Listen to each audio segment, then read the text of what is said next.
O subdelegado do Goberno en Ourense, Ladio Santos, acudiu esta mañá á librería Tanco para presentar o Bono Cultural Xove 2024. Poderán presentarse as solicitudes ata o 31 de outubro e poderá gastarse o bono ata o 31 de decembro. O bono cultural é un bono dirixido á mocidade, a toda aquela mocidade que cumple 18 anos no 2024, ben cumpriu xa ou ainda vai cumplir nos meses que ven, e que beneficiará de 400 euros para gastos en actividades culturais, fundamentalmente libros, discos, suscripcións audiovisuais, é algo que está activo, hai moita demanda, hai 40 establecementos na provincia que están adheridos, aínda queremos e creemos que se poden aumentar o número de establecementos adheridos, en Ourense hai en torno a 24.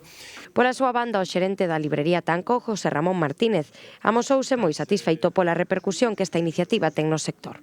Eu creo que o bono está dividido en varios temas distintos. Uns son libros, outros son discos e outros son espectáculos, creo que de cine e de teatro.